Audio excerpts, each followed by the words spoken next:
हिमाचल में प्रदर्शनकारियों पर लाठीचार्ज को लेकर बीजेपी सांसद सुधांशु त्रिवेदी ने सीधे राहुल गांधी को टारगेट किया। सुधांशु ने कहा कि राहुल गांधी खुद तो कहते फिरते हैं कि डरो मत, और उनकी पार्टी की सरकार प्रदर्शनकारियों पर लाठीचार्ज कर रही है। सुधांशु त्रिवेदी ने कहा, जो शिमला कभी अपनी नेचुरल ब्यूटी के लिए मशहूर था, कांग्रेस के राज में वहां की हालत खराब हो गई। राहुल गांधी जी का थोथा वाक्य, डरो मत। हिमाचल की सरकार कितना डर रही है, अवैध निर्माण पे उंगली उठाने की हिम्मत नहीं कर रही है। डरो मत। और कैसा वातावरण शिमला की उन शानदार वादियों में बना दिया जहां सैलानी सुकून से घूमते थे। आज वहां लाठीचार्ज, आग बरस रही है। पता है आपको? अरे शिमला की वो शानदार वादियां कभी जवाहरलाल नेहरू लॉर्ड माउंटबेटन की फैमिली के साथ जहां गर्मी की छुट्टियां मनाया करते थे, आराम से सैर किया करते थे, वहां आज जाके इस ढंग का बवाल हो गया, फिर भी कह रहे हैं डरो मत। कहां से कहां आपने हिमाचल को पहुंचा दिया।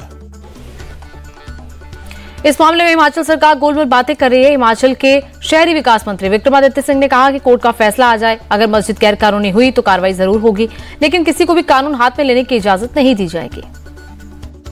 जो मेरा पर्सनल फेथ है, I am a proud Hindu, proud सनातनी, और मैं आप ऑन रिकॉर्ड कह रहा हूं कि मुझे गर्व है कि मैं 22 जनवरी को जो है अयोध्या भी जाकर आया और वहाँ पे प्रभु श्री राम के आशीर्वाद भी हमने प्राप्त किया है। और यहाँ पर भी हम अपने सनातन धर्म को आगे ले जाने में कोई कसर नहीं छोड़ेंगे। मगर ये स्थिति केवल धार्मिक नहीं है, ये लॉ एंड ऑर्डर की भी है, ये कम्युनल हार्मनी की है। हमको सरकार के माध्यम से सभी वर्गों को सुरक्षित महसूस करवाना है, ये सरकार का दायित्व बनता है।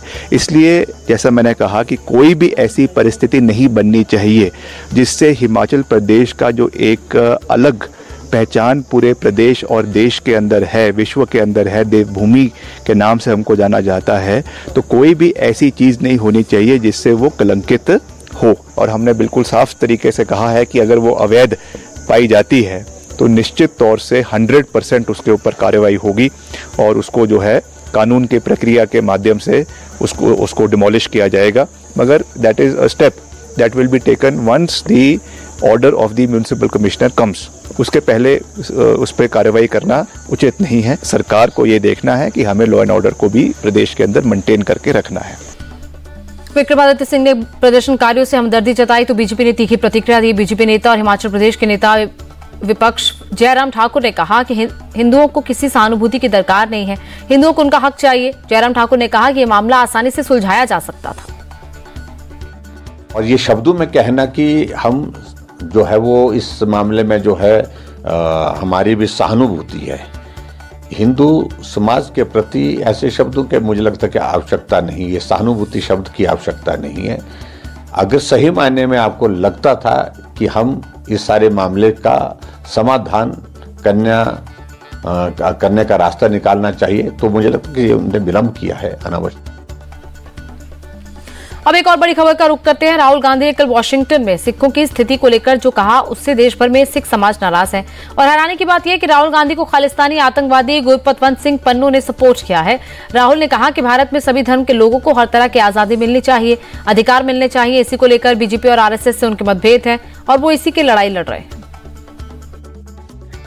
There's an ideological war taking place in India between the Congress and our partners and the BJP and the RSS. They are two completely different visions of India. We believe in a plural vision, a vision where everybody has a right to thrive. All imaginations are free to roam. An India where you're not persecuted because of what religion you believe in or what community you come from or which language you speak, versus a much harsher, centralizing vision.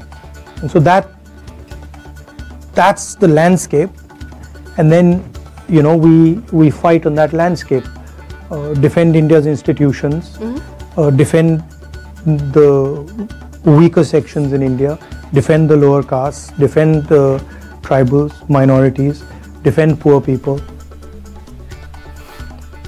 चूंकि राहुल गांधी ने सिखों को लेकर जो कुछ कहा उसका समर्थन खालिस्तानी आतंकवादी गुरपतवंत सिंह पन्नू ने किया। इस पर केंद्रीय मंत्री हरदीप सिंह पुरी ने कहा कि राहुल गांधी ने सिखों को लेकर जो झूठ बोला, पहले तो ये लग रहा था कि उन्होंने यूं ही बोल दिया, लेकिन खालिस्तानी आतंकी गुरपतवंत सिंह पन्नू ने उन्हें जिस तरह सपोर्ट किया, उसे देखकर तो इसमें एक तालमेल नजर आ रहा है। पहला सवाल तो ये उठता है कि ये सरेआम झूठ है। मुझे 62 साल हो गए पगड़ी पहने, उससे ज्यादा समय मैं कड़ा पहना हुआ हूं। बाकी जो प्रोमिनेंट सिख समुदाय के लोग हैं, किसी ने कभी ऐसी शिकायत नहीं की भारत में या बाहर कि पगड़ी पहनने से किसी को प्रॉब्लम है। इसलिए उन्होंने जो कल तक हम ये सोच रहे थे, शायद वो जैसे वो कई किस्म की उल्ट सुल्ट बोल जाते हैं, अपने शब्दों को नाप तोलते नहीं है, हमें लगता था कि शायद ये वैसे कोई स्टेटमेंट कर गए। पर आज जब हमने एक पत्र देखा जो एक माना हुआ सेपरेटिस्ट है और जो हमारी नेशनल यूनिटी के खिलाफ ओपनली काम करता है, उसने कहा कि उनके विचार और जो राहुल गांधी जी के विचार बिल्कुल एक जैसे हैं, तो लगता है कि इसमें तालमेल है। तो अभी राहुल जी को तो इसका जवाब देना पड़ेगा।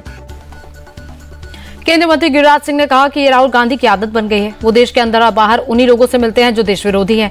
गिरिराज सिंह ने कहा कि देश विरोधी लोगों से मिलने पर, देश विरोधी बात करने पर सख्त कानून बनाना चाहिए और राहुल गांधी के खिलाफ एक्शन होना चाहिए।